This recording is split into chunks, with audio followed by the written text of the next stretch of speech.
ఈరోజే పాప విమోచని ఏకాదశి. ప్రతి సంవత్సరం పాల్గొన మాసంలోని బహుళ ఏకాదశి రోజు పాప విమోచని ఏకాదశిగా పిలుస్తారు. పైగా ఇది ఎంతో విశేషంగా శ్రీ మహావిష్ణువుకు ఎంతో ప్రీతికరమైన శనివారంతో కలిసి వచ్చింది. ప్రతి సంవత్సరం పాల్గొన మాస బహుళ ఏకాదశి రోజున పాప విమోచని ఏకాదశిగా ప్రజలు శ్రీ మహావిష్ణువును పూజించి సకల శుభాలను పొందుతారు. ఎవరైతే ఈ ఏకాదశి వ్రతాన్ని ఆచరిస్తారో అటువంటి వారికి పాపాల నుంచి విముక్తి లభిస్తుంది. శ్రీ మహావిష్ణువు యొక్క సంపూర్ణ అనుగ్రహం లభిస్తుంది. మరి ఎంతో విశేషమైన ఈరోజు ఈ కథను విన్నా, చదివినా, చెప్పినా, వినిపించినా జన్మల పాపాలు తొలగి కోటి జన్మల పుణ్యం వస్తుంది.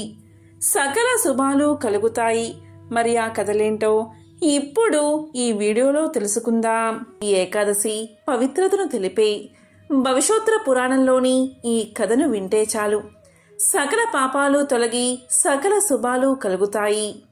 ఒకసారి పాండవుల్లో పెద్దవాడైన ధర్మరాజు శ్రీకృష్ణునితో ఇలా పలుకుతాడు: కృష్ణ, జనార్దన, పరంధామ, మధుసూదన, పాల్గొన మాసంలో బహుళ పక్షంలో వచ్చే ఏకాదశి పేరు ఏమిటి? దాని విశిష్టత గురించి నాకు వివరించమని వేడుకుంటాడు. అప్పుడు శ్రీకృష్ణుడు ఇలా చెప్తాడు: ఓ ధర్మరాజా, పూర్వం నువ్వు అడిగిన ప్రశ్ననే సూర్యవంశపు చక్రవర్తి మాంధాత లోమస మహర్షిని అడిగాడు. అప్పుడు మాంధాతతో మహర్షి ఇలా చెప్పాడు: ఓ మహారాజా, పాల్గొన బహుళ ఏకాదశికే పాప విమోచని ఏకాదశి అని పేరు. ఇది పిశాచ తత్వాన్ని పోగొడుతుంది. ఈ ఏకాదశికి సంబంధించిన ఒక కథ ఉంది, చెప్తాను, శ్రద్ధగా విను అంటూ ఇలా చెప్పసాగాడు. మహారాజా, పూర్వకాలం కుబేరుడి పుష్పవాటికలో చెట్లకు అనేక పుష్పాలు వికసించాయి. అవి ఎంతో సువాసనలతో కూడి ఉన్నాయి. ఆ పుష్పవాటిక పేరు చైత్ర రథము. ఇందులో ఎంతోమంది మునులు తపస్సు చేసుకుంటూ ఉండేవారు. ఆ విధంగా ఆ తోటలో మేధావి అనే పేరు కలిగిన ఒక మునిశ్రేష్ఠుడు తపస్సు చేసుకుంటున్నాడు. అతను యవ్వన వయసులో ఉన్నాడు. ఆ మహర్షిని మంజుఘోష అనే పేరు కలిగిన ఒక అప్సరస చూసింది. అతన్ని ఏ విధంగా అయినా మోహంలో పడేయాలని ఆలోచిస్తూ ఉంది. అతని మనసులో ఏముందో తెలుసుకోకుండా మొట్టమొదటిగా అతని దగ్గరకు వెళ్తే శపిస్తాడేమో అని భయపడింది మంజుఘోష. అలా కుదరదు అనుకుని అతనికి ఎదురుగా ఒక పూల చెట్టు కింద కూర్చుని వినసొంపుగా పాటలు పాడసాగింది. తన శరీరానికి సుగంధ ద్రవ్యాలు అద్దుకుని సువాసనలు గల పూలతో అలంకరణ చేసుకుంది. ఇంతలో మన్మధుడు ఇదంతా చూశాడు. ఇక తన సత్తా చూపి మేధావి అని మహర్షిని జయించాలి అని సంకల్పించుకున్నాడు మన్మధుడు. దీంతో మన్మధుడు మంజుఘోష శరీరంలోకి ప్రవేశించాడు. ఆమె కనుబొమ్మలను ధనస్సుగా చేసుకున్నాడు. ఆ ధనస్సుకు ఆమె చూపులు అనే తాడుని కట్టాడు. ఆమె రెండు కళ్ళని రెండు బాణాలుగా చేసుకున్నాడు. ఇక మంజుఘోష మన్మధుని కారణంగా కామజ్వరంతో బాధపడుతుంది. ఆ విధంగా మహర్షి ఆమెను చూశాడు. అతను కూడా మన్మధుడి కారణంగా మాయలో ఉన్నాడు. ఆ విధంగా ఆ మహర్షి శివభక్తుడైనా కూడా అదంతా మరచి మన్మధుడి కారణంగా రాత్రి పగలు తేడా తెలియకుండా కామక్రీడల్లో తేలియాడాడు. ఇంతలో మంజుఘోషకు దేవలోకం తిరిగి వెళ్ళాలి అనే కోరిక కలిగింది. వెంటనే ఇలా పలికింది: ఓ బ్రాహ్మణోత్తమా, నాకు మా పుట్టింటికి వెళ్ళాలని ఉంది. కాబట్టి నేను వెళ్ళడానికి అనుమతి ఇవ్వు అని వేడుకుంది. దానికి మహర్షి ఇలా పలికాడు: అంత తొందరగా ఎందుకు? నీవు ఈరోజు సాయంకాలమే కదా నా దగ్గరకు వచ్చింది. ఉదయమైన తర్వాత వెళ్ళొచ్చు. అప్పటి వరకు నా దగ్గరే ఉండు అన్నాడు. వెళ్తే మహర్షి శపిస్తాడేమో అని తలచి అలానే ఉండిపోయింది మంజుఘోష. ఈ విధంగా 57 సంవత్సరాలు అతనితో గడిపింది మంజుఘోష. ఎన్ని సంవత్సరాలు గడిచినా మహర్షికి ఒక అర్ధరాత్రి కాలం మాత్రమే గడిచినట్లుగా ఉంది.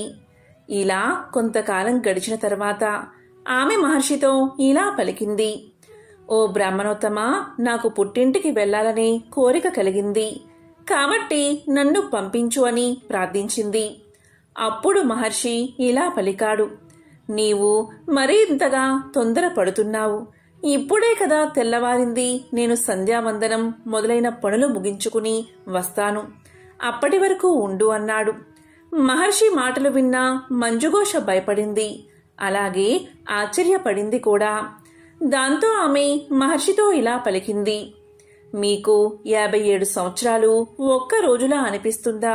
నాకు ఎంతో ఆశ్చర్యంగా ఉంది.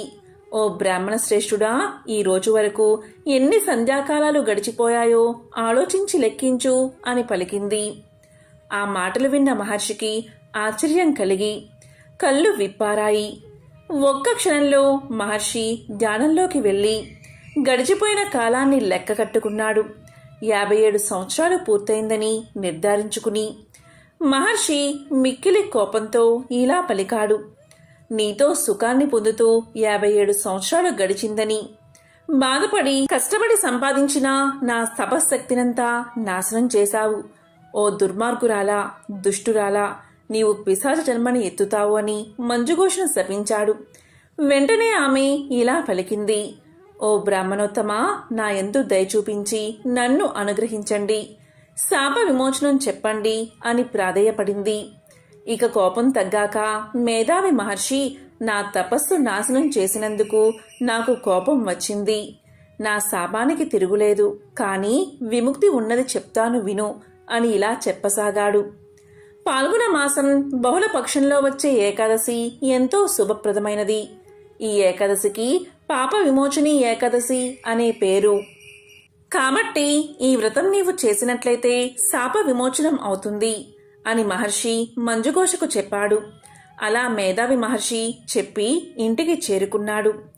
అప్పుడు తండ్రైన చవన మహర్షి కుమారుడు చేసిన తప్పు తెలుసుకుని, కుమారా, ఎంత పనిచేశావు, నీ తపశక్తినంతా వృధా చేసుకున్నావు అని బాధపడ్డాడు.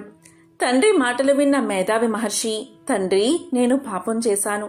నా పాపం పరిహారం చేసుకోవడానికి ప్రాయశ్చిత్తాన్ని అనుగ్రహించండి అని ప్రార్థించాడు. దానికి తండ్రి, కుమారా, పాల్గొన మాసం బహుళ ఏకాదశికి పాప విమోచని ఏకాదశి అని పేరని నీకు కూడా తెలుసు కదా. ఆ రోజు ఏకాదశి వ్రతాన్ని ఆచరిస్తే నీవు చేసిన పాపాలన్నీ తొలగిపోతాయి అన్నాడు. ఆ విధంగా మేధావి మహర్షి తండ్రి చెప్పినట్లు వ్రతాన్ని ఆచరించి పాపాలన్నిటినీ పోగొట్టుకుని గొప్ప పుణ్యాత్ముడు అయ్యాడు. ఈ విధంగా మంజుఘోష కూడా వ్రతాన్ని ఆచరించి పిశాచతత్వాన్నించి విముక్తిని పొంది స్వర్గానికి వెళ్లి అప్సరసల్లో కలిసిపోయింది. కాబట్టి మాంధాత మహారాజా, పాప విమోచని ఏకాదశికి అంతటి గొప్పతనం ఉంది. ఎంతో మహిమ కలిగినది పాప విమోచని ఏకాదశి. భూలోకంలోని మానవులు శ్రద్ధగా ఈ ఏకాదశి వ్రతాన్ని ఆచరిస్తే వారికున్న సమస్త పాపాలు తొలగి ఎంతో మహాపుణ్యం కలుగుతుంది. మాంధాత మహారాజుకి లోమస మహర్షి ఈ విధంగా వివరించాడని శ్రీకృష్ణుడు ధర్మరాజుకు తెలియచేశాడు. ఈ కథను విన్నా, చెప్పినా, చదివినా జన్మల పాపాలు తొలగి కోటి జన్మల పుణ్యం వస్తుంది. అష్టైశ్వర్యాలు, భోగభాగ్యాలు కలుగుతాయి. ఈ ఏకాదశి పవిత్రతను తెలిపే భవిష్యోత్తర పురాణంలోని ఆ కథ ఏంటో ఇప్పుడు ఈ వీడియోలో తెలుసుకుందాం. శిబి చక్రవర్తి గొప్ప దాత, దయాగుణం కల చక్రవర్తి. ఇతను ఉసీనరుడు అనే మహారాజు కుమారుడు. భృగుతుంగ పర్వతం మీద ఒకసారి పెద్ద ఎత్తున యజ్ఞం చేశాడు శిబి చక్రవర్తి. ఎందరో మహర్షులు ఆ యజ్ఞానికి హాజరయ్యారు. అందరికీ ఘనంగా మర్యాదలు జరిగాయి. అందర్నీ గొప్పగా సత్కరించాడు చక్రవర్తి. ఆయన ఔదార్యానికి, దాన నిరతికి తాపసులందరూ ఆశ్చర్యపోయారు. శిబి చక్రవర్తి దానశీలతను పదే పదే ప్రజలందరూ ప్రశంసించారు. ఈ వార్త ఇంద్రుడి వరకు వెళ్ళింది. ఆయన చక్రవర్తి ఔదార్యాన్ని పరీక్షిద్దాము అనుకున్నాడు. యజ్ఞ వేదిక మీద కూర్చుని ఉన్న శిబి చక్రవర్తి ఒడిలో ఒక పావురం వాలింది. అది మనుష్య భాషలో ఇలా పలికింది. మహారాజా, రక్షించు. నన్ను ఒక డేగ తరుముకొస్తుంది. నన్ను చంపి తినాలని చూస్తుంది. దాని బారి నుంచి నన్ను కాపాడు. నాకు ప్రాణభిక్ష పెట్టు అని దీనంగా వేడుకుంది. శిబి చక్రవర్తి పావురాన్ని ప్రేమగా నిమురుతూ ఇలా పలికాడు. నిన్ను కాపాడే బాధ్యత నాది. నీకు ఎవరి నుంచి ప్రమాదం రాదు అని హామీ ఇచ్చాడు. దీంతో పావురం యొక్క మనసు కుదుటపడింది. అంతలో అక్కడికి డేగ వచ్చింది. ఆ డేగ రాజుగారికి ఎదురుగా ఎత్తైన చోట వాలి పావురం వైపు కొరకర చూసింది. దీంతో పావురం భయంతో వణికిపోయింది. అప్పుడు డేగ కూడా మానవ భాషలో ఇలా పలికింది: మహారాజా, ఈ పావురం నా ఆహారం తప్పించుకుని వచ్చి మీ శరణుజొచ్చింది. దయతో దాన్ని నాకు వదిలిపెట్టండి అని పలికింది. దీంతో రాజుగారికి, సభలో ఉన్నవారికి అందరికీ కూడా ఆశ్చర్యం కలిగింది. ఏమిటి పావురము, డేగ రెండూ మనిషి భాషలో మాట్లాడుతున్నాయి అని. ఈ పావురానికి నేను అభయాన్ని ఇచ్చాను, ఆడిన మాట తప్పను. అయినా నీకు మాత్రం అంత పట్టుదల ఎందుకు?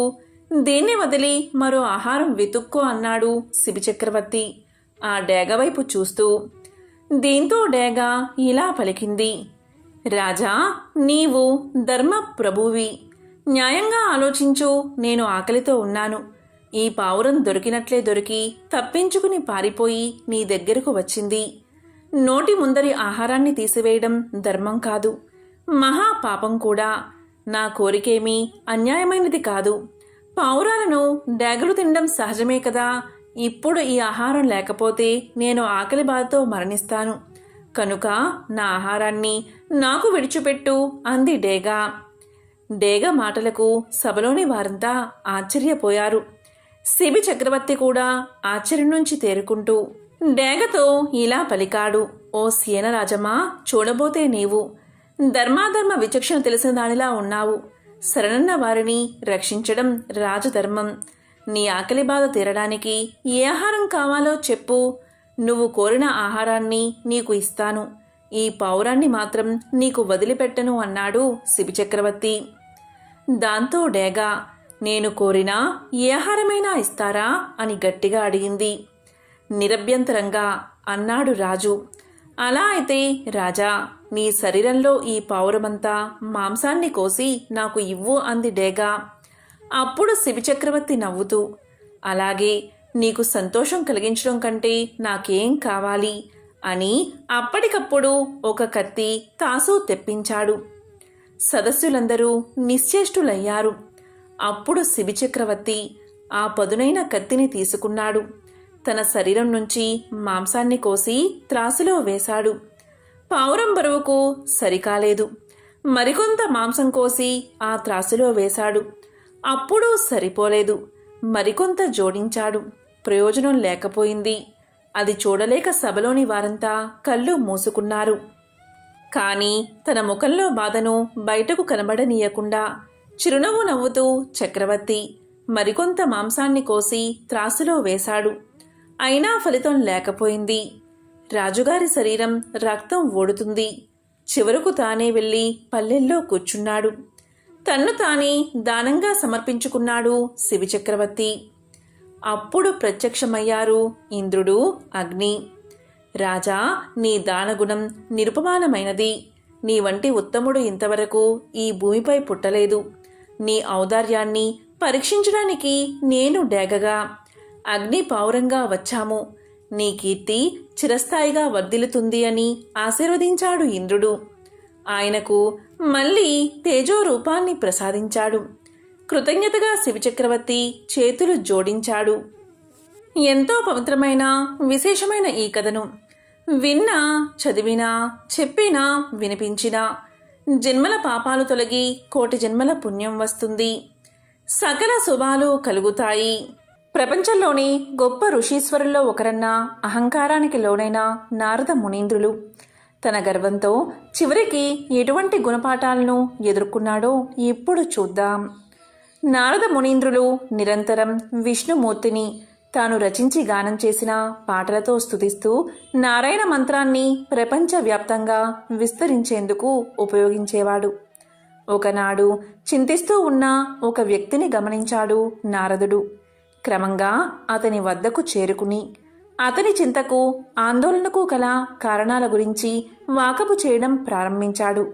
అప్పుడు ఆ ధనవంతుడు ఇలా చెప్పాడు: తాను ఎంత గొప్ప ధనవంతుడినైనా ఆ ధనాన్ని ఉపయోగించుకోవడానికి తనకంటూ వారసుడు లేడని అతని చింతనగా తెలియచేశాడు. అదేవిధంగా తనకు పుత్రుణ్ణి ప్రసాదించమని కంటినిండా ఆశను కలిగి నారద మునీంద్రుల వారిని ప్రార్థించాడు. అప్పుడు నారదుల వారు ఇలా పలికారు: ఓ వర్తకుడా, నాకు వరాలను నేరుగా ఇచ్చే శక్తి లేదు. నేను ఎటువంటి వరాలను ఇవ్వాలి అనుకున్నా అది విష్ణుమూర్తి ద్వారానే ఇవ్వగలను. నేను ఈ విషయాన్ని స్వామివారితో సంప్రదించి నీకు మంచి జరిగేలా చూస్తాను అని తెలియజేశాడు నారదుడు. కానీ ఒక రకంగా ఇది సాధ్యమయ్యే పనేనా అనే సంశయం నారదుడిలో ఉంది. ఇక నారద మునీంద్రులు తన మనసులో ఉన్న ఆ వర్తకుని సందేశంతో విష్ణు భగవానుణ్ణి చేరుకున్నాడు. ఆ సమయంలో విష్ణు భగవానుడు తన నివాస స్థానమైన వైకుంఠంలో ధ్యానంలో కూర్చుని ఉన్నాడు. నారాయణ నారాయణ అని విన్న వెంటనే వచ్చింది నారద మునీంద్రుల వారిని వెంటనే అర్థం చేసుకున్నాడు మహావిష్ణువు. వెంటనే నారద మునీంద్రులు ఒక భక్తుడికి తమరి ఆశీర్వాదం కావాలని విష్ణువుని కోరుకున్నాడు. ఆ మాటలు విన్న విష్ణు భగవానుడు కళ్ళు తెరిచి ఎవరికి ఆశీర్వాదం కావాలి, ఎందుకని ఇవ్వాలి అని అడిగాడు. దానికి నారదుడు ఇలా సమాధానం చెప్పాడు. ధనవంతుడైన ఒక వర్తకుడి సమస్యను మొత్తం తెలియచేశాడు. క్రమంగా అతనికి పుత్ర సంతాన యోగ్యం కలిగించమని వేడుకున్నాడు. కాని అందుకు విష్ణు భగవానుడు ఇలా పలికాడు: నారద, ఆ వర్తకుడికి తండ్రయ్యే యోగ్యత లేదు. విధివ్రతను అనుసరించి విధానాలు ఉండాలి కానీ వాటిని మార్చే ప్రయత్నం అస్సలు చేయకూడదని తెలియచేశాడు. అలాగే నారద, ఇలాంటి మార్పులు చేయడం ప్రకృతి విరుద్ధమని తేల్చి చెప్పాడు విష్ణువు. క్రమంగా విష్ణుమూర్తి నిర్ణయాన్ని గౌరవించి వర్తకుని పట్ల జాలితో అక్కడి నుండి వెళ్ళిపోయాడు నారదుడు. కొన్నేళ్లు గడిచిన తర్వాత నారద మునీంద్రుల వారికి ఒకసారి ఆ ధనిక వర్తకుణ్ణి సందర్శించాలి అనిపించింది. క్రమంగా అనుకున్నదే తడవుగా వర్తకుని ఇంటికి వెళ్ళాడు. అయితే ఆ వర్తకుడు నలుగురు కుమారులతో ఆడుకుంటూ ఉండడం చూసి నారదుడు ఆశ్చర్యపోయాడు. వెంటనే వర్తకుణ్ణి ఆ నలుగురు బాలురు ఎవరు అని అడిగాడు. దానికి వర్తకుడు సంతోషంగా ఇలా సమాధానం చెప్పాడు: ప్రభూ, నాకు మీ కారణంగా పుణ్యం వరించింది. ఈ రోజున మీ ఆశీర్వాదం కారణంగా నలుగురు కొడుకులు కలిగారు అని బదులు చెప్పాడు. అయోమయానికి గురైన నారదముని తక్షణమే ఆ ప్రదేశాన్ని వదిలి విష్ణుమూర్తి యొక్క నివాస స్థలమైన వైకుంఠాన్ని చేరుకున్నాడు. నారాయణ నారాయణ, ఓ వైకుంఠనాథ, అతని విధిరాతను మరలా రాయడం జరగని పని అని చెప్పిన మీరు ఇదంతా ఎలా చేయగలిగారు అని అడిగాడు. దానికి విష్ణుమూర్తి నవ్వి ఇలా పలికాడు: అప్పుడప్పుడు నా భక్తుల భక్తిని పరీక్షించే సమయం వస్తుంది. ఆయా సందర్భాలలో వారి భక్తిలోని నిబద్ధత కూడా వారికి సహకారం అందించగలదు. ఒకసారి ఒక దివ్య ఋషి నన్ను చూడ్డానికి వైకుంఠానికి వచ్చారు. అప్పుడు నేను నా కడుపులో నొప్పితో బాధపడుతున్నాను. నన్ను అలా చూసిన ఆ ఋషి, మీ నొప్పి తీర్చేందుకు నేను మీకు ఎలా సహాయం చేయగలను అని అడిగాడు. అప్పుడు నేను ఇలా చెప్పాను: భూమి మీద ఒక మానవుడి గుండె రక్తాన్ని పొందగలిగితే ఈ నొప్పి తగ్గుతుంది అని. అంతేకాదు, ఇలా కూడా చెప్పాను: ఋషీశ్వరులు మానవుల కిందకు రారు, వారు దైవంతో సమానం. అతని రక్తం ఏమాత్రం ఉపయోగపడదు. కావున కేవలం భూమి మీద ఉన్న మానవుడి రక్తమే నా సమస్యకు పరిష్కారమని తేల్చి చెప్పాను. క్రమంగా మానవ రక్తాన్ని సాధించడంలో ఆ ఋషీశ్వరుడు ప్రపంచవ్యాప్తంగా తిరగడం ప్రారంభించాడు.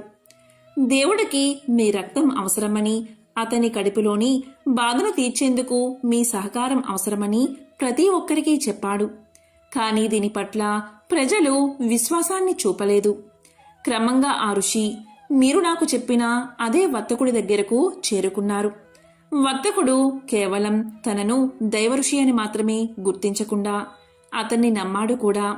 కత్తితో తన ఛాతిని పొడుచుకుని అతను కోరుకున్న విధంగా 4 చుక్కల రక్తాన్ని అందించాడు. అతని ధైర్య సాహసాలకు, నాపై ఉన్న ప్రేమ, భక్తి మరియు విజ్ఞానానికి మెచ్చిన నేను ఆ వర్తకుణ్ణి ఆశీర్వదించాను. క్రమంగా ఇప్పుడు అతనికి సంతాన యోగ్యం కలిగిందని తెలియజేశాడు మహావిష్ణువు. క్రమంగా నారదముని విష్ణుమూర్తి అందరినీ ఒక కంట గమనిస్తూనే ఉంటాడని, మరియు ఆయా వ్యక్తుల పాపపుణ్య ఫలాలను, భక్తి ప్రపత్తులను, నిబద్ధతను ఉద్దేశించి వారి కోరికల సాధ్య అసాధ్యాలు ఉంటాయని గ్రహించాడు. మనిషి తన కష్టం తాను చేసినప్పుడే దేవుడి ఆశీర్వాదాలను కోరుకునేందుకు కూడా అర్హత సాధించగలడు. ప్రయత్నశూన్యంగా దేవుణ్ణి ప్రార్థించి వరాలను ఆశించడం మూర్ఖత్వమే అవుతుంది. నలుగురితో మంచిగా ఉంటూ సద్గుణ సంపన్నుడై నలుగురికి ఆదర్శప్రాయంగా మెలిగే ఎటువంటి వ్యక్తి అయినా దేవుని కనుసన్నల్లోనే ఉంటారని ఈ కథ ద్వారా అర్థమవుతుంది. బ్రహ్మ మానస పుత్రుడైన నారద మహర్షి నిరంతరం హరినామ సంకీర్తన చేస్తూ త్రిలోక సంచారం చేసేవాడు. విష్ణు భక్తుల్లో అగ్రగణ్యుడిగా ముల్లోకాల్లో అందరూ ఆయన్ని గౌరవించేవారు. దాంతో లోకంలో తనను మించిన విష్ణు భక్తుడు ఎవరూ లేరనే గర్వం మొదలైంది నారదుడిలో. అయితే ఆ మాటను సాక్షాత్తు విష్ణువు నోటనే చెప్పించాలి అనుకున్నాడు నారదుడు. అనుకున్నదే తడవుగా వైకుంఠానికి చేరుకున్నాడు. శేషతల్పంపై విశ్రాంతి తీసుకుంటున్న విష్ణువును దర్శించుకుని యథాప్రకారం హరినామ సంకీర్తనం ప్రారంభించాడు నారదుడు. మహావిష్ణువు మహదానందంగా నారదుడి సంకీర్తనను అరమోడ్పు కన్నులతో పరవశుడై ఆస్వాదించాడు. సంకీర్తన తర్వాత నారదుణ్ణి కుశల ప్రశ్నలు వేశాడు. కుశల ప్రశ్నలు పూర్తయ్యాక నారదుడు తన మనసులోని మాటను బయటపెట్టాడు. దేవా, నాదో చిన్న సందేహం, మీరే దాన్ని తీర్చాలి అంటూ వినయంగా అర్థించాడు. ఏమా సందేహం, సంకోచించకుండా అడుగు అన్నాడు విష్ణువు చిరునవ్వులు చిందిస్తూ. ముల్లోకాల్లో మిమ్మల్ని కొలిచే భక్తులలో ఎవరు అగ్రగణ్యుల్లో మీ నోటని తెలుసుకోవాలి అనుకుంటున్నాను దేవా అన్నాడు నారదుడు. దానికి మహావిష్ణువు, ఇదేమంత పెద్ద సందేహం, అదిగో భూలోకంలో అటు చూడు, అక్కడ కనిపిస్తున్న పొలంలో పనిచేసుకుంటున్నాడో రైతు అన్నాడు విష్ణువు. చూశాను ప్రభు అన్నాడు నారదుడు. అందరికంటే అతడే నా భక్తుల్లో అగ్రగణ్యుడు అన్నాడు విష్ణువు. హతాశుడయ్యాడు నారదుడు. తన పేరే చెబుతాడు అనుకుంటే ఎక్కడో మారుమూల గ్రామంలో పొలాన్ని సాగు చేసుకునే రైతు రోజుకి 4-5 సార్లు కంటే నారాయణ్ణి తలుచుకోని సామాన్యుడు తన భక్తుల్లో అగ్రగణ్యుడని చెప్పడానికి మహావిష్ణువుకి మనసెలా వచ్చింది అని మదనపడసాగాడు నారదుడు.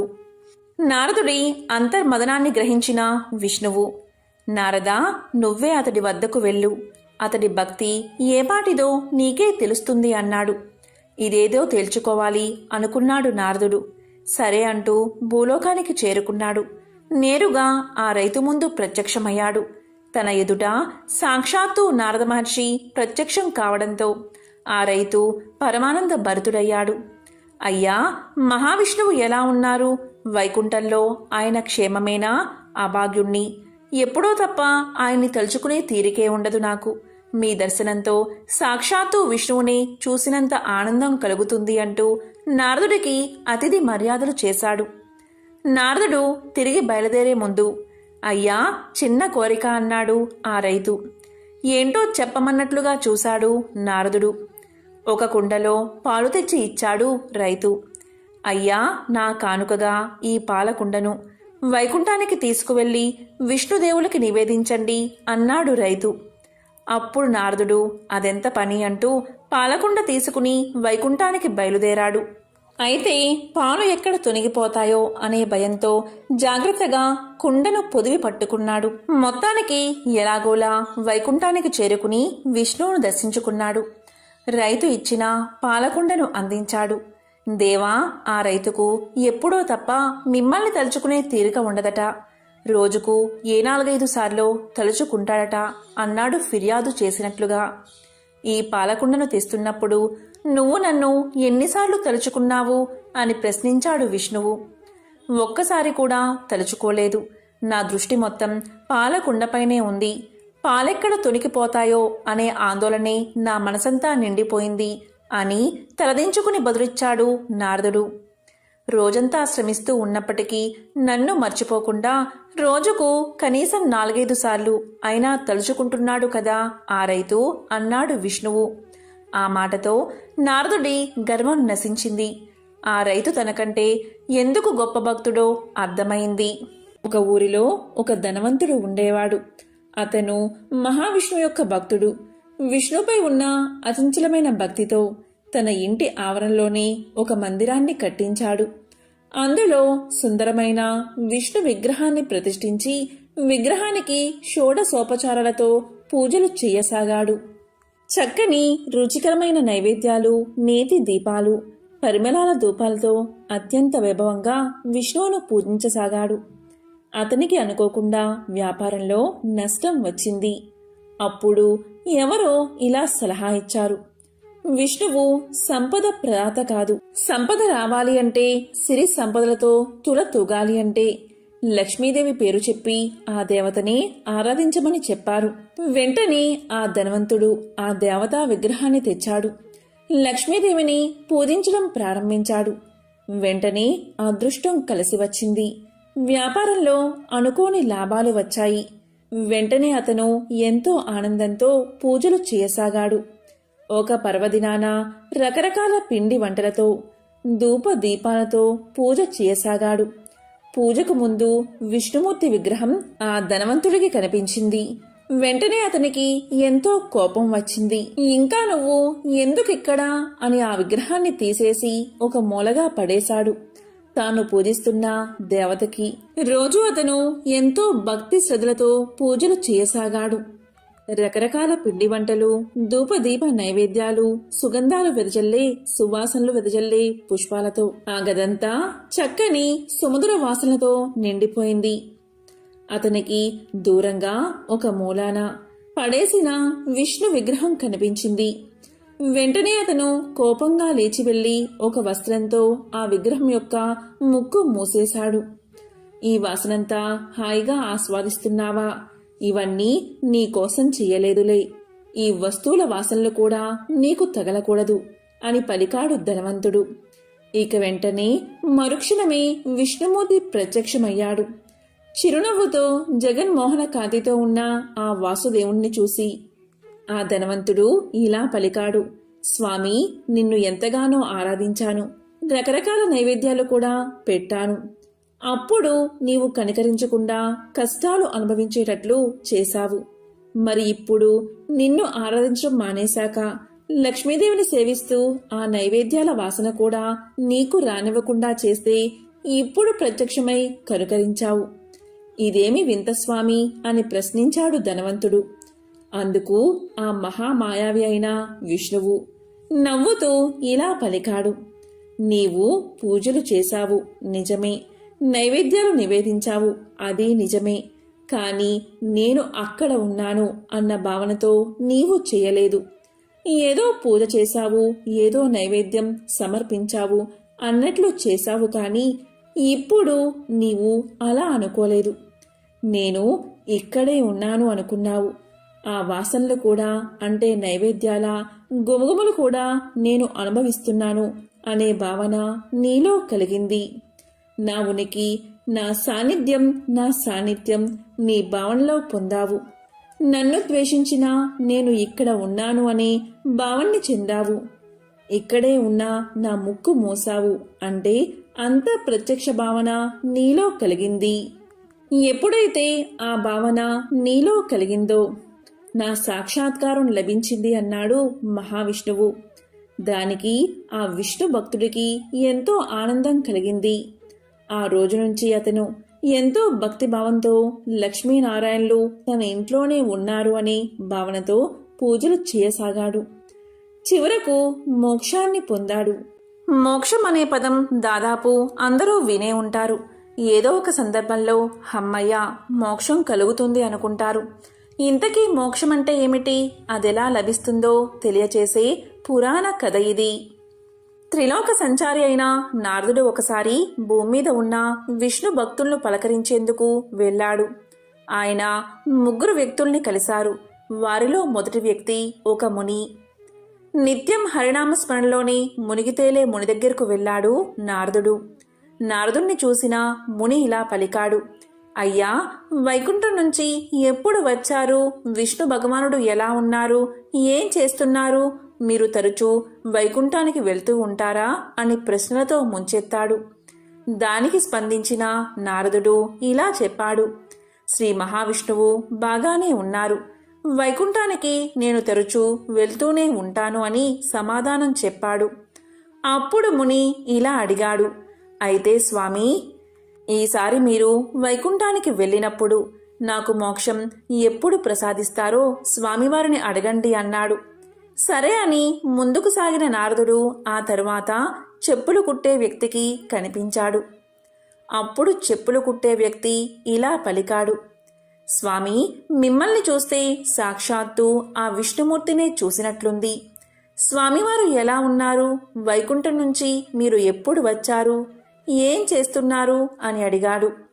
అప్పుడు నారదుడు ఇలా చెప్పాడు, స్వామి బాగానే ఉన్నారు, నేను మళ్ళీ అక్కడికే వెళ్తున్నాను, నీ గురించి ఏమన్నా అడగమంటావా అన్నారు నారదులవారు. అప్పుడు చెప్పులు కుట్టేవాడు ఇలా అన్నాడు, అడగడానికి ఇంకేముంది తండ్రి, ఆ స్వామివారి కటాక్షం ఎప్పుడు లభిస్తుందో, నాకు మోక్షం ఎప్పుడు సిద్ధిస్తుందో కనుక్కోండి చాలు అన్నాడు. సరే అన్న నారదుడు వైకుంఠానికి తిరుగు పయనమయ్యాడు. వైకుంఠంలో స్వామివారి దగ్గరకు వెళ్ళిన నారదులవారు తాను భూలోకంలో కలిసిన వ్యక్తుల గురించి చెప్పి వారి సందేహాలు అతని ముందుంచారు. అప్పుడు మహావిష్ణువు ఏమన్నారు అంటే, నారదా, నాలో ఐక్యమయ్యేందుకు ఆ ముని మరెన్నో జన్మలు వేచి ఉండాలి.